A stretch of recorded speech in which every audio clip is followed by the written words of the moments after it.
ይችላል ቤተሰብ ሊኖራችሁ ይችላል ኑ በሏቸው ይምጡ እኛ ስንቱን ኦሮሞ ስንቱን የደቡብ ተወላጅ የማረክናቸውን ይወጡትን መታወቂያ ሰርተን የትራንስፖርት ሰጠን ቤታቸው ድረስ እየሸኘናቸው እምንፈልገው ስርዓቱ እንዲፈርስ ነው ጦር እንዲበተን ጦር እንዲፈርስ ነው የምንፈልገው እኛ ሰው የመግደል እንትን የለብንም እኛ ስለዚህ በሰላማዊ መንገድ እየሰጣ ይገደል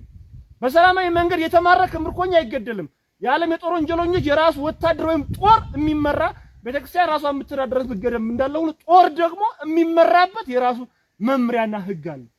ብዙዎቹ ተይዞ ለምን አትገሉትም እነሱ እንደዚህ አድርገው እንደዚህ ነው ይላሉ ትክክል አይደለም አለው ህግ አለው የራሱ የጦርነትም አስከፊነቱ ከነ ችግሩም ቢሆን መመሪያ አለው ዓለም የሚተዳደርበት የጦር ህግጋት አለ ያና ክብረን ነው የምንሰራ ምክንያቱም እነሱን ከገደልና እንዲያርጉ ገደሏቸው ይሉና ሌላው ከርቶ እንዲመጣ አይሆንም ሌላው እጄ ይሰጥህም እስከ መጨረሻ ተተኳሹ እስከሚያልቅ ድረስ ይዋጋል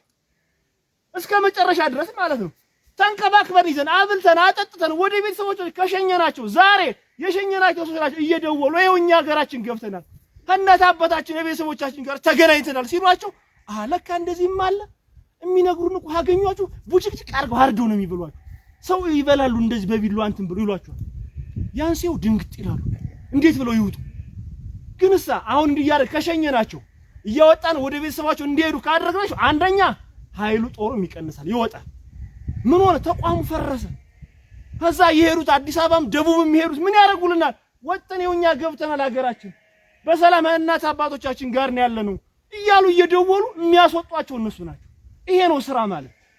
እነሱ በጨከኑ ስልክ እኛ መጨከን አንፈልግም መጨከንም አንችልም እምነታችንም ባህላችንም እሴታችንም አይፈቅድም ያማራ የለም እንደዚህ ወግ እምነት የለንም እኛ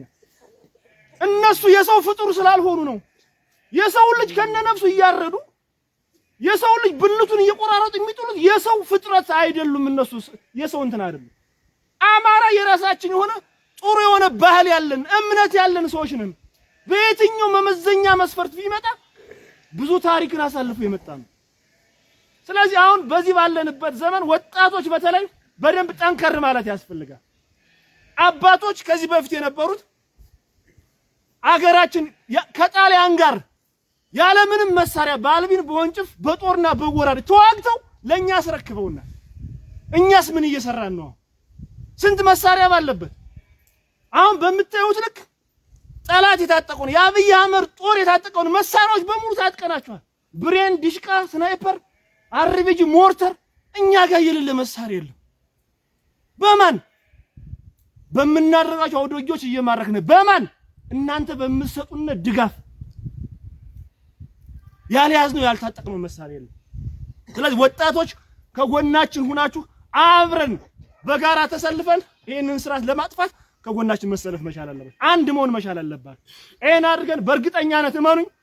በቅርብ ጊዜ ተአምር እየሰራ ነው ጎጃም ላይ ብዙ ነገሮች እናሳያለን ወሎ ላይም በተመሳሳይ